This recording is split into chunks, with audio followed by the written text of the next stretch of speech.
ஆழ்வார்கள் வாடி அருளிச்செயல் வாடி வாழ்வார்மில் புறவர்தாம் வாடி ஏழ்வார்மைய அவர்களுடைய தலைகள் தாம் வாடி பெரியவரை தன்னுடனே சேர்ந்து.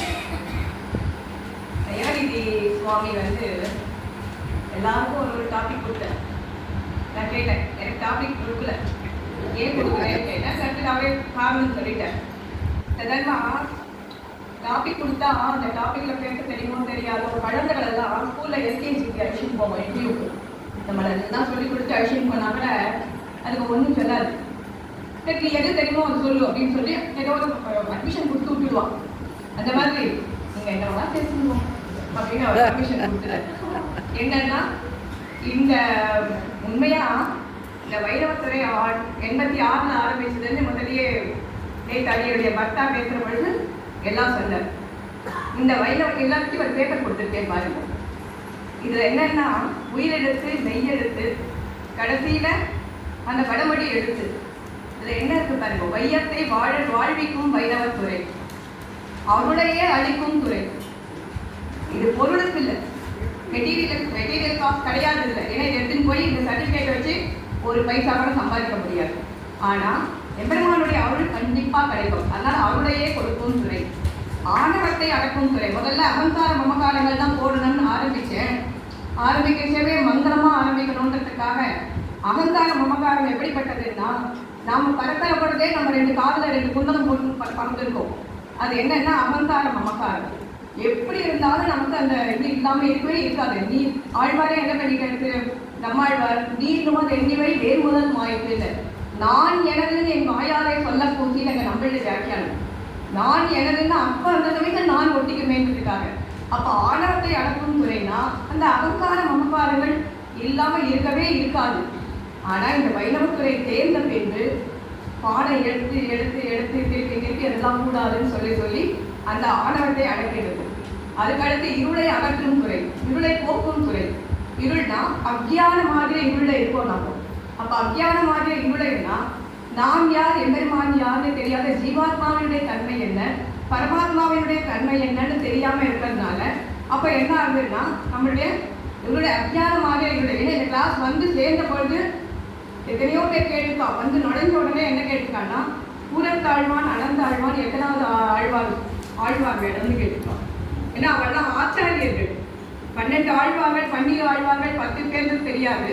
ஆனா உள்ள நுழைஞ்ச உடனே என்ன கேட்கிறாருன்னா, ஆழ்வார் பூரத்தாழ்வானோ அனந்தாழ்வானோ எத்தனாவது ஆழ்வார் அப்படின்லாம் கேட்டதுனால அப்ப நமக்கு நாம் யார், எம்பெருமான் யார், ஆழ்வார்கள் யார், ஆச்சாரியர்கள் யாருன்னு தெரியாம சேர்ந்தவா 2 வருஷம் இந்த கிளாஸை படிச்சு முடிச்ச உடனே நான் பிஎஸ்சி பண்ணலாமா, அடுத்த கேள்வி பிஎஸ்சி பண்ணலாமா அப்படின்னா பிஎஸ்சி பண்ற அளவுக்கு இந்த வைணவத்துறை 2 வருடங்களிலே அவ்வளவு விசேஷமான. ஏன்னா கரஸ்பாண்டன்ட் கோர்ஸ்னா அவ்வளவு பண்ண முடியாது. இப்ப ரெகுலரா வந்தே ஆகணுன்றதுனால 10லேருந்து 4 மணி வரைக்கும் இருக்கணும்னா அந்த 5 அவர் இருந்தே ஆகணும்.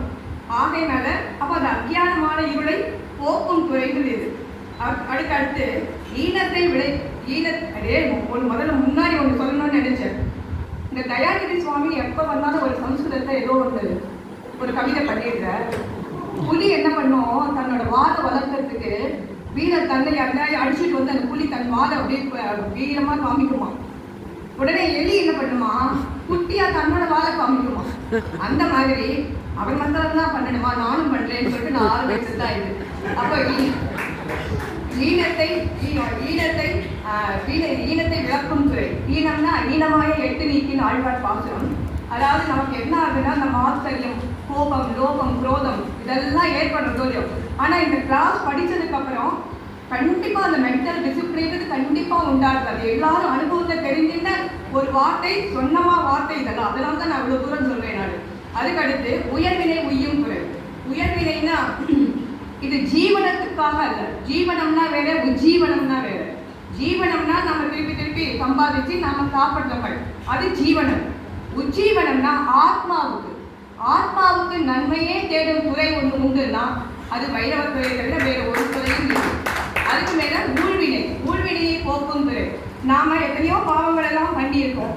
அந்த பாவங்கள் எல்லாம் எப்படி கடியதுன்னா எம்பெருமானத்தை சரணாகதி பண்ணினால்தான் அந்த பாவங்கள் எல்லாம் கடியும். அதை நன்றாக விளக்கக்கூடிய ஒரு துறைனா அது வைணவத்துறை தான். அதுக்கு மேல 8 எழுத்தை போதிக்கும் துறை. 8 எழுத்துனா ஓம் நமஹா நாராயணாய. அந்த ஓம் நமஹா நாராயணாய என்னன்னா ஆக திருமந்திரத்தால் எம்பெருமானுக்கே உரிய நான் எனக்கு உரிய நன்னிக்கே ஒழிய வேண்டும். அங்க என்ன சொல்றேன்னா எப்பொழுதுமே நமக்குன்னு இருக்குமே அது கூடாது. ஆக திருமந்திரத்தால் எம்பெருமானுக்கே உரிய நான். அப்போ எம்பெருமானுக்கே இட்டு பிறந்தவர்களாய் அததான் அந்த ஓம் நமஹா நாராயணாயன்னு இடத்துல அதை போதிப்பா. அது அங்கதான் கிளாஸ்ல நிறைய விவரிச்சு சொல்லுவான். ஏன்னா நம்ம சுருக்கமாக தான் பேசுகிறேன். இன்னும் எக்ஸ்பீரியன்ஸில் கொஞ்சம் இருக்கு. ஏத்தி இருப்பாரே ஏற்றும் துறை. ஏத்தி இருப்பாரே ஏற்றும் துறைனா பாகவத சேஷத்துவம். பகவத் சேஷத்துவத்தை காட்டிலும் பாகவத சேஷத்துவம் உயர்ந்தது. ஏன்னா எம்பெருமானுக்கு எப்படின்னா அவனிடத்தை யாராவது அபச்சாரப்பட்ட கவலையே படமாட்டான் எம்பெருமான். ஆனா அவனுடைய பாகவனிடத்தை யாராவது அபச்சாரப்பட்டால், அவனுடைய அடியங்களிடத்தை அபச்சாரப்பட்டால் அவனை கொடுத்துக்கவே மாட்டான்.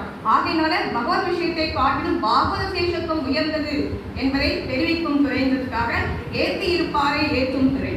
ஐயங்களை அகற்றும் துறை. இப்ப முதலே சொல்லிட்டேன், ஐயங்களை அகற்றும் துறை உள்ள நுழைஞ்சவுடனே கூடத்தாழ்வானா அனந்தாழ்வானா இவனா எந்த ஆச்சாரியன் ஒதுமே தெரியாம வந்து நுழைவான். ஆனா அதுக்கப்புறம் எல்லாத்தையும் தெரிஞ்சுக்கிற அளவு. ஆகையினால ஐயங்களை போக்கும் துறை. ஒற்றுமையை ஓதுவிக்கும் துறை. ஒற்றுமையை ஓதுவிக்கும் துறைனா என்னதான் ஸ்ரீவைஷ்ணவர்களா இருந்தாலும் ஒருவரும் சண்டை, அந்த மாச்சரியம், கோபம், லோபம் இதெல்லாம் உண்டாகும். ஒரு நாள் மணவாள மாமுனிகள் என்ன பண்ணாரா, காவேரி நடந்து போயிட்டு இருந்த அப்போ 2 நாய்கள் சண்டை போட்டு இருந்தோம். அப்போ இவருடைய சிஷ்யா 2 பேர் இந்த பக்கம் ஒருத்தர் போயிட்டு இருக்கா. அப்போ 2 பேர் ஒருத்தர் மூஞ்சில முடிச்சுக்க மாட்டான், ரொம்ப சண்டை. அப்போ அவர் கேட்டார் ஒரு வார்த்தை, இந்த நாய் கூட தீவசனம் கேட்டுதோ அப்படின்னு கேட்டார். அப்ப என்னன்னா உடனே அவன் என்ன பண்ணினான்னா உடனே தன்னுடைய தவற்றை உணர்ந்து கொண்டு மாமுனிகள் வந்து சேவிச்சான். அந்த மாதிரி ஒருவருக்கு ஒருவர் கோபம், லோகம், தாபம், ஆச்சரியம் இதெல்லாம் நமக்கு ஏற்படுறது. ஆகினால ஒற்றுமையை ஓதுவிக்கும் துறை. ஓத்தின் பொருளுரைக்கும் துறை. ஓத்துனா வேதம். வேதத்தில் உள்ள வேதத்தை நேரம் கற்பிக்கிறாளான்னு கேட்டா அது ஸ்திரீகளுக்கு கிடையாது, 4வது வர்ணத்துக்கும் கிடையாதுன்னு சொன்னதுனால அந்த வேதத்தில் சொல்லப்பட்ட அர்த்தங்களை எல்லாம் திவ்ய பிரபந்தங்கள் மூலமாகவும் ஆழ்வார் ஆச்சாரியர்கள் மூலமாகவும் அவருடைய திவ்ய கிரந்தங்கள் மூலமாகவும் அதையெல்லாம் நமக்கு எடுத்துரைக்கிறார்கள். ஔடதமாய் இருக்கும் துறை. ஔடதமாய் விளங்கும் துறைனா ஔடதம்னா மருந்து. மருத்துவனாய் நின்ற மாமணிவன் மருந்தும் பொருளும் அமுதமும் தானே. எம்பெருமானை பற்றி சொன்ன பொழுது மருந்தும் பொருளும் அமுதமும் தானேன்னு சொல்லியிருக்கிறதுனால அந்த மருந்துன்னா எத்தனையோ துக்கங்கள் நடுவில் இந்த கிளாஸை படிக்க வந்திருக்கா இருந்தாலும் அது உங்களுக்கெல்லாம் தெரியாது. ஏன்னா இந்த கிளாஸ் முடிஞ்சதுக்கு அப்புறம் இந்த மாதிரி ரொம்ப ஹித்தமா இருந்தது, பாத்திரங்கள் எல்லாம் கேட்கிற பொழுது ரொம்ப ஹித்தமா இருந்தது அவெல்லாம் சொல்லி இருக்கிறதுனால அப்ப என்ன தெரியுதுன்னா ஓத்தின் பொருள், ஔடதமாய் விளங்கும் பொருள், அக்காமல் கற்பிக்கும் துறை. அது ஆச்சாரியர்களுக்கு அக்காமல்னா ஒரு குறை இல்லாமல், ஏதாவது அந்த குறை இருக்காவா கற்பிக்கிறதுனா ஒரு குறையும் கிடையாது அந்த குறையில. நான் படிக்கிற காலத்துல சுவாமி ராகவன் சார் வந்து இது நாங்கள் வந்து முதல்ல அனெக்ஸ்ல நேற்று அதெல்லாம் இவன் சொன்னேன், எக்ஸ்பிளைன் பண்ணி சொன்னேன். அனெக்ஸ்ல இருந்த போது என்ன ஆகும்னா அங்கே ஒரு குட்டி ரூம்ல தான் எட்டி பார்த்துட்டு இருக்கும். முதல் 11 to 2 தான் கிளாஸு.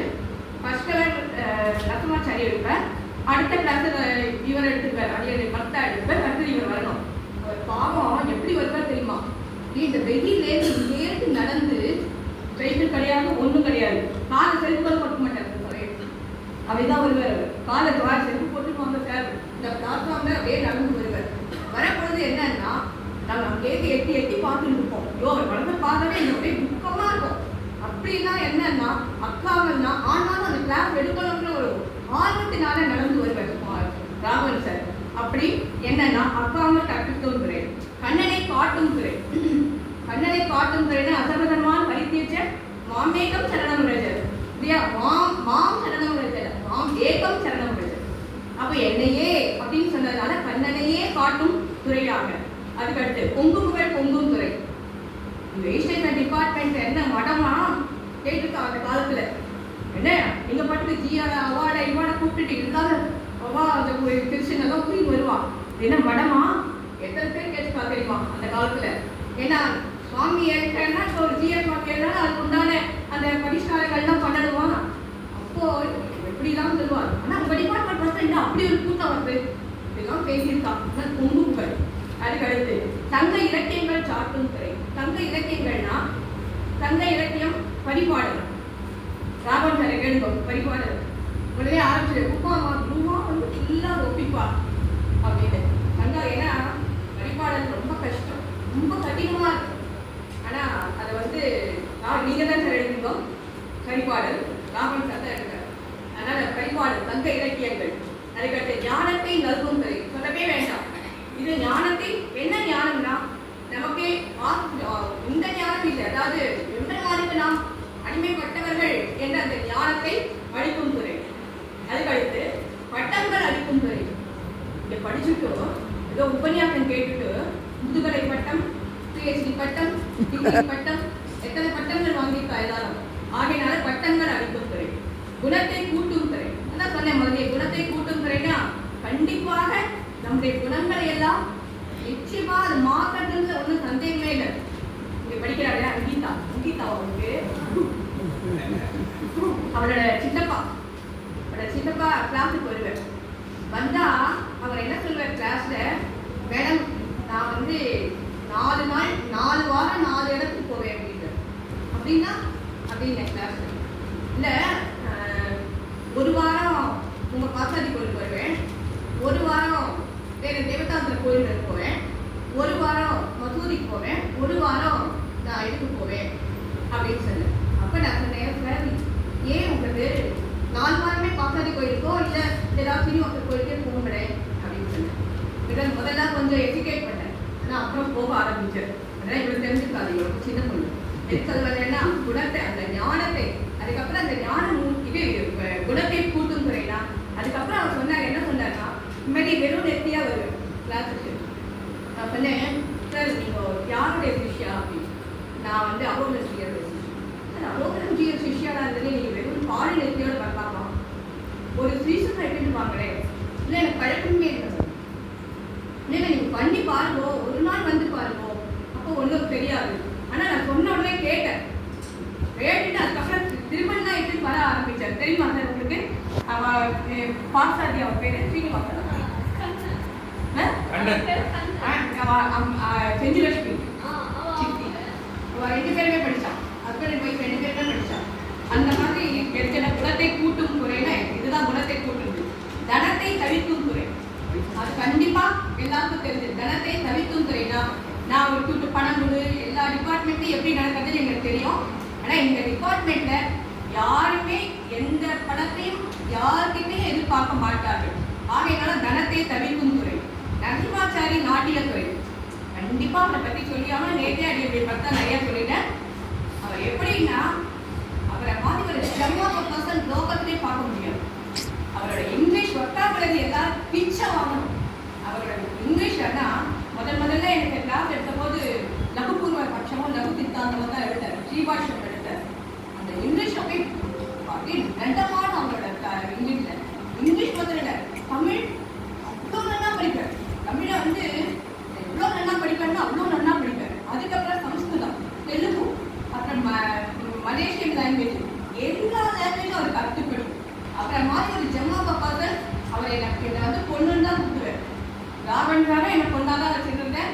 அவரும் ரகுமாரே நீ என் பொண்ணுமா, எனக்கு பசங்களே கிடையாது, நீ தாம்மா என்னோட பொண்ணு அப்படிலாம் சொல்லுவேன். அவ்வளோ ரெஸ்பெக்ட். லேட்டாக வந்தாலும் சரி, சீக்கிரமாக வந்தாலும் சரி, ஏன் லேட்டாக வந்தேன்னு கேட்க மாட்டேன். நமக்கு தான் கஷ்டமாக உள்ள நுழையவே, ஐயோ எப்படி உள்ள நுழையிறது, ஆனால் கேட்கவே மாட்டேன். ஏன்னா நமக்கு ஒரு கில்ட்டி கான்ஷியஸ் இருக்கும் இல்லையோ, கேட்க பரவாயில்ல, கேட்க சாரி சார் அப்படின்னு உள்ள நுழையவே சாரி சார் இன்னுமே செய்ய மாட்டேன். இனிமேல் ஜென்மா பக்கத்தில் பார்க்கவே முடியாது. பல்கலையில் பரிவளைக்கும் துறை இதான் சொன்னேன். பல்கலைன்னா மெட்ராஸ் யூனிவர்சிட்டியிலேயே ரொம்ப ரொம்ப ரொம்ப இப்பவும் அப்படிதான் இருக்கு. அதில் ஒன்றும் சந்தேகமே இல்லை. தயாரியை அவர் எடுத்து நடத்த ஆரம்பிச்ச பின்பும் இந்த துறை பயிராத்துறைனா எல்லாருக்கும் ஒரு இது இருக்கு இல்லையா? கை தட்டுங்க.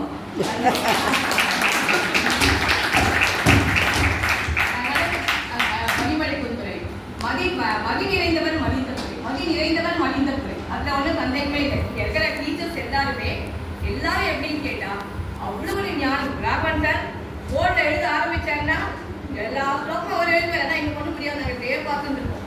முதல்ல எனக்கு கல்யாணம் ஆன புதுசில் 5-6 வருஷம் சேர்ந்தேன் நான். அப்போது நான் இப்படி டிரான்ஸ்கிரிப்ட் படித்தேன். யார்கிட்ட படித்தேன்னா அவர் டிவி நியூஸ் படிக்கிற ராமன் சீனிவாச ஐயா அவர்கிட்ட 5 வருஷம் படித்தேன். ஆனால் கூட சார் சொல்றதெல்லாம் பாருமா அப்படின்னு ஆரம்பிச்சு போர்டில் எழுத ஆரம்பிச்சாருன்னா நாங்கள் இப்படியே ஆனால் ஒரு நாள் நடக்குது 2-3 நாள் எழுதி போடுவார். அப்படியே எனக்கு புரியாது, அதுக்கு தெரியாது இல்லை இதெல்லாம் மந்தமதி. அதனால 4 நாளைக்கு எழுதி போட்டுட்டே இருக்கனாலும் எழுதி போட்டுட்டே இருப்பார் அவர் பாட்டு. ஆனால் அந்த மாதிரி மதி இறைந்தவர்கள் வயதானவர்களை வசப்படுத்தும் துறை இதை எல்லாரும் நீங்களாம் கைகள்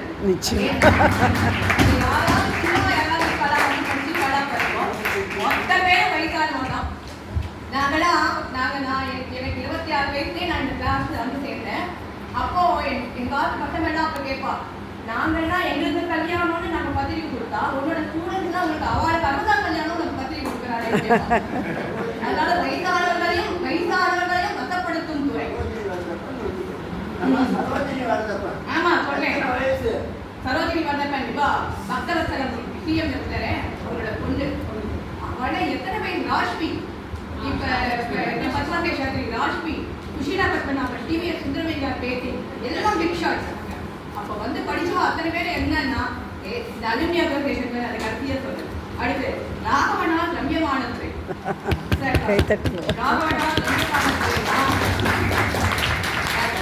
ஒரு ஜெம்முன்னா இவர் என்ன ஜெம்முன்னு நமக்கு சொல்ல தெரியாது. அவ்வளோ சாஃப்ட்னா அவ்வளோ சாஃப்ட். அது ஒரு வார்த்தை கூட பேச மாட்டேன். ஒரு வார்த்தை நீங்களாம் அனுபவிச்சிருப்பீங்க. ஏதாவது நானே இந்த சமயம் அவர் மிரட்டுவேன். அதுக்கு என்ன சார் நானே கேளுங்க இப்போ கூட மிரட்டினேன். சார் என்னன்னா மிரட்டுவேன்னா என்ன சுவாதீனத்துல என்ன மிரட்டுவேன்னா அவர்களே மிரட்டு பண்ண கத்தி என்ன சுவாதீனத்துக்காக நீ டெய்லி மோசம் தான் கொண்டு வர சார் மோசம் நாளைக்கு நீங்க கொண்டு வந்தீங்கன்னா வேற சாதம் கொண்டாங்க அப்படின்னு அப்படிலாம் மிரட்டிச்சேன். நான் வேற சாதம் கொண்டு வரணும் டெய்லி நீங்க மோசம் தான் கொண்டு வரீங்க வேற சாப்பிட்டு சார் ஒரே குழுக்குள்ளே போயிட்டு இருக்கீங்கன்னு அப்படிலாம் மிரட்டுவேன்.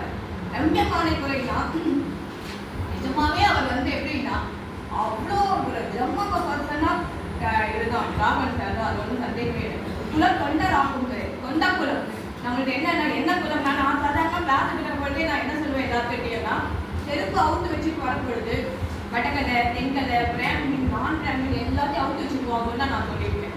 யாரை விட கேள்வி வந்தது வரதராஜன் ஏமாராஜர் அதெல்லாம் ஏமாராஜர் கூட எனக்கு அப்புறம் தான் வேதவழி வச்சுப்பாரு.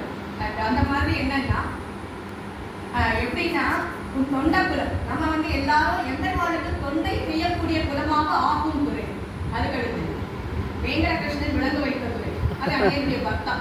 அவர் என்னன்னா நானே கண்டு போட்டிருக்கேன் நிறைய வாட்டி. அறிவிட்டேன் நீங்க பாட்டு எல்லா பாட்டுக்கும் நீங்க முதிரி கொட்டியாட்ட எல்லாத்துக்கும் போறீங்க அவள் தான் கேட்க வேண்டாம் ப்ரொஃபஸர் நீ வாங்கி முடியலாம் ப்ரொஃபஸர் எல்லா பர்மிஷன் வாங்கிட்டேன் இதுதான் எல்லாத்துக்கும் போவேன் எல்லா விஷயமும். இன்னும் சொல்லணும்னா இந்த டிபார்ட்மெண்ட்டே என்டோமெண்ட் டிபார்ட்மெண்ட் தான். அதாவது என்னன்னா என்டோமெண்ட் கலெக்ட் பண்ணி அந்த பணத்துல தான் இவாளுக்கெல்லாம் சம்பளம் கொடுத்துட்டு இருந்தாங்க. ஒரு வாட்டி ஜெயலலிதா சீஃப் மினிஸ்டராக இருக்கிற பொழுது பாசாதி கோயிலுக்கு வந்திருந்தான். வந்த போது என்னாச்சு நாங்கள்லாம் என்ன வந்திருந்தாலே போய் பார்த்தோம். பார்த்த போதே அடியுடைய பக்தா என்ன பண்ணாருன்னா போய் பார்த்துட்டு ஒரு நிமிஷம் ஆனால் அவன் அங்கேயே பார்த்துட்டு என்ன சொன்னா அவர் என்னமோ சொல்கிறார் அவர் கூப்பிடு. சரி கிட்ட போன உடனே என்ன அப்படின்னு இல்லை இந்த மாதிரி எம்ஜிஆர் அவர் தான் தொடங்கின துறை இது. அந்த எம்ஜிஆர் அந்த 150 வருஷத்துக்காக தொடங்கின துறை இது. ஆகையினால இது வந்து என்டோமெண்ட்ல இருக்கு. இதை கொஞ்சம் மெயின் ஸ்ட்ரீம்ல சேர்த்துட்டீங்கன்னா எனக்கு சௌகரியமா இருக்கும் அப்படின்னு சொன்னேன். ஓன் திடீர் அதுக்கு முதல் ஒரு செவ்வாய்க்கிழமை திங்கக்கிழமை வந்து பார்த்தா உடனே புதன்கிழமை சிஎம் ஆஃபீஸில் ஒரு ஃபோன் வருது. இந்த மாதிரி உங்களுக்கு ஒரு அப்பாயின்மெண்ட் கொடுக்க வாங்குவோன்னு சொல்லி போன உடனே வித்தின் 10 daysல இதை மெயின் டிபார்ட்மெண்ட்ல மாத்திட்டாங்க.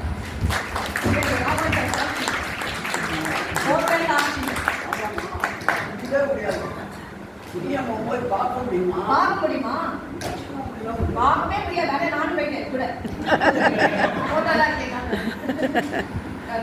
எப்படின்னா அப்படி அந்த ஜெயலலிதா நிஜமாவே அந்த அம்மையாரை நம்ம பாராட்டியே ஆகணும். அடுத்த ஒரு 10 daysல இதை மெயின் ஸ்ட்ரீம்ல சேர்த்தா. ஏன்னா இவருக்கு என்டோமெண்ட்ல இருக்கிறது 3 பேர் தான். ஆனால் அப்போ சம்பளமும் கம்மி தான். ஆனால் அந்த என்டோமெண்ட்ல அந்த என்டோமெண்ட் டிபார்ட்மெண்ட் தான் அதில் வர ஒரு இதுதான் முட்டாளம். சொல்லுங்க சார். ஆயுத பூஜைக்கு நாங்கள் பூஜை பண்ணணும்னா உங்கள் பக்கத்தில் போய் சரத்து படம் கண்ணாத்த நம்ம 2 பேரும் போய் வாங்கிட்டு போகலாம் தானே. பைக்காட்டோவில் போய் வாங்கிட்டு வந்தோம். சரஸ்வதி போட்டோ இந்த போட்டோன்னு அக்ரி வந்து கிடைக்கல. சரஸ்வதி லட்சுமி போட்டவான்னு வந்து ஆயுத பூஜை ஆரம்பிக்கும். அதே தான் செலவு பண்ணி தான் எடுத்துட்டு வருவார் ஒழிய மற்றவாட்ட போய் கேட்கவே மாட்டேன்.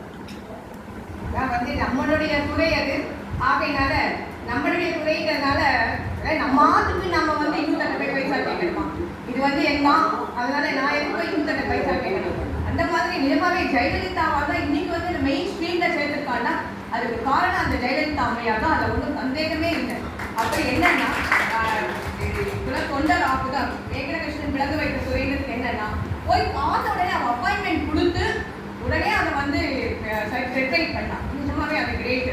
அதுக்கு மேல பழமையை போதிக்கும் துறை, அது பழமையை போதிக்கும் துறைங்கிறது பழைய கால இதெல்லாம் இருக்கிறே பார்த்துமே ஆர்கியாலஜி டிபார்ட்மெண்ட்ல ஏன் அந்த மாதிரி என்னன்னா பழமையை போதிக்கும் துறை, மனதை மயப்ப மறந்தும் புறங்கடாத துறை, அது சொல்லவே வேண்டாம். ஸ்ரீமன் நாராயணன் ஒருவரே மாமேகம் சரணம் பிரஜன், அந்த எம்பெருமான் ஸ்ரீமன் நாராயணன் ஒருவன் தான் பராத்பரன் என்பதை பறைசாதிக்கும் துறை. அதுக்கடுத்து வளர்த்ததனால் பயன் பெறும் துறை, வளர்த்ததனால் பயன் பெற்றேன் வருக வேண்டும் மனப்பிலேயே கைகூப்பி வழங்கினாரே திருமங்கை ஆழ்வார் பாதம். வளர்த்ததனால் பயன் பெற்றேன், அதாவது வளர்த்ததனால் பயன் பெற்றேன்னா நீங்க தயாரித்து தான் சொல்லணும். ஏன்னா வளர்த்ததுனா சாதாரணமா சொல்லுவா, ஒரு கிளியை வளர்த்துட்டு பூனைகளை கொடுத்தா என்ன ஆகும், நாசமா போயிடும். அந்த மாதிரி இல்லாம ஒரு கிளியை வளர்த்து கிளிக்கிட்டே கொடுத்தா அது நல்லா இருக்கும் போயிடும். அதனால வளர்த்ததனால் பயன் பெற்றேன் மறந்து புறங்கலாம் மனதை மயக்கும் துறை, அது சொல்லவே வேண்டாம் அவங்களெல்லாம். அதுக்கு மேல சத்துவகுணம் வளர்க்கும் துறை, இதுதான் உங்களுக்கே புரியுது. அதுக்கு விஷ சம்சாரம் போக்கும் துறை, இது சம்சாரமாக பெருங்கடலிலே விழுந்து சர்வேஸ்வரன் என்ன நோவுபட இந்த சம்சாரிகள்லாம் அப்படியே இந்த விஷ சம்சாரத்தை மூழ்கி கிடக்கிறான்.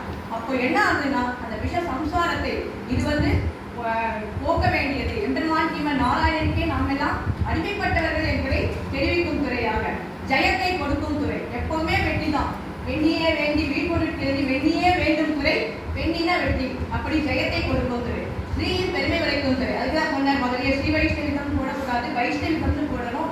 அது நார்த் இந்தியன் ஸ்கூல்ஸா வைஷ்ணவிசம் வரணுன்றதுக்காக வைஷ்ணவ துறை தான் போடக்கூடாதுன்னு சொல்லி அதுக்கப்புறம் வைணவ துறைன்னு அதை மாத்திட்டான்.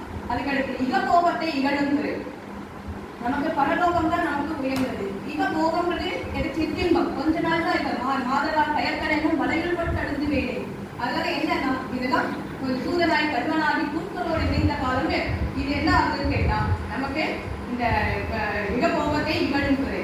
நம்மாழ்வார் நலம்பாடும் துறை என்ன ஆயிடுச்சுன்னா வரிசையா எழுதணும்னு ஆரம்பிச்சேன், கக்காக்கிக்கு போனா அது நிறைய 108 ஆயிடும். அதனால உயிரெழுத்து மெய்யெழுத்துன்னு போட்டேன். அப்புறம் கடைசியில இந்த ஜா ஹாஷி அதெல்லாம் போட்டேன். அதுக்கடுத்து என்ன ஆச்சுன்னா 4 பேர் சொல்லணும். யாருன்னா நம்மாழ்வார் நலம் பாடும் துறை, திருவாய்மொழி தான் பிராதானியமா இருக்கு. அதுக்கடுத்து எதிராக ஏற்றம் உரைக்கும் துறை, நம்மாடுதல் அவருடைய ஏற்றத்தை உரைக்கும் துறை. தேசிகர் உள்ளம் திகழும் துறை. ஏன்னா இங்க இருந்தா எப்படின்னா உபய வேதாந்தமும் உண்டு. இப்ப நாங்கெல்லாம் படிக்கிற லட்சியத்திலே சாரம் சாரதா எடுத்தேன், ராவன் சாரதா எடுத்தேன், லட்சியத்திலே சாரம் நாங்கள் ஃபுல்லா படித்தோம். அது ஒரு பெரிய எக்ஸ்பீரியன்ஸ். அது ஒரு சொல்றேன். அதுக்கடுத்து மாமணிகள் மாண்புரைக்கும் துறை, மாமணிகள் மாண்புரைக்கும் துறைனா அது ரெண்டுமே உண்டு. இங்க இருக்க சீவத்திர புஷ்பமும் உண்டு. வேதவழி வந்திருக்கா அப்ப சொன்னா ஒரு வாட்டி வேதவழி வந்து ஆண்டவன் சுவாமியோட விவாதம் சிஷ்யாதான். அவளுக்கு என்ன பேரு தெரியுமா, வேதவள்ளிக்கும் மஞ்சுவுக்கும் சீவசன பூஷணாதிகள் வரா அப்படின்னு தான் அவளை கூப்பிடுவாங்க. சீவசன பூஷணாதிகள் வரா 2 பேரும் அப்படின்னு அவளை கூப்பிடுவான்னு அவள் என்கிட்ட சொல்லியிருக்கான். என்னன்னா நாங்கள் நிறைய கிளாஸஸ் எடுத்துப்போம், பிஏ எம்ஏ அந்த கிளாஸஸ் எல்லாம் நிறைய சொல்லிக் கொடுப்போம். ஆனா நான் சொன்னேன் குன்னத்தூர் ஐயனுடைய அந்த குன்னத்தூர் ஐயனுடைய சீவசன பூஷணத்தை ஆண்டவன் சுவாமி தான் அதை பப்ளிஷ் பண்ணேன் அந்த இதுல இல்லையா. ஆகையினால அப்போ நான் சொன்னேன் நீ போய் அப்படி சொல்லு அப்படின்னு கூட நான் வேதவழி கிட்ட சொல்லி அப்படின்னு சொன்னாங்க. ஆகையினால மாமணிகள் மாண்புரை குன்றை, இதுவே வையம் வாழ்விக்கும் துறை, வையம் வாழ்விக்கும் வைணவத்துறை. ஆகையினால என்னன்னா வையம் வாழ்விக்கும் வைணவத்துறை முதல்ல கிளாஸ் சேர்ந்தேன்னு சொன்னேன். இன்னைக்கு கூட வேமா இருக்கா அப்ளிகேஷன் என்ன போய் பாருங்க, அது கசங்கி குசங்கி இருக்கும் அந்த அப்ளிகேஷன். நான் சேரவே மாட்டேன்னு சொன்னேன்.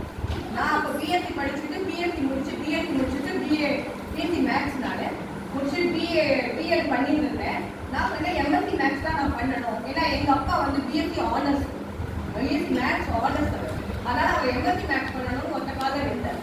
அப்போ எங்க மாமியார் எங்க அத்தை என்ன சொன்னா, இல்ல நீ வேணா பிஎட் வேணா படி, எம்எஸ்சி தான் நீ படிக்க கூடாது அப்படின்னு சொன்னாங்க. நான் வந்து எங்ககிட்ட ஐயோ நான் இனிமே எங்க அத்தை கிட்ட நீ வேணா போய் சொல்லு, நான் படிக்க மாட்டேன். நீங்க அந்த அத்தைக்கு போய் ஏன்னா ஆன புதுசு அந்த காலத்துல எல்லாம் கொஞ்சம் பயம், இப்ப பயம் இல்லை. இப்ப இதெல்லாம் யாருமே எதுவுமே பயம் இல்லை. அது வேற விஷயம். நான் சரி ஐயோ நான் போய் எப்படி சொல்றது. அப்புறம் அத்தை கொஞ்சம் கண்ணு தெரியாது. இல்லை உங்களுக்கு கண்ணு வேற தெரியாதே, நான் எப்படி காலேஜுக்கு போகணும். இல்லை வேணாம். நான் சரி எனக்கு வந்து அப்போ அந்த காலத்துல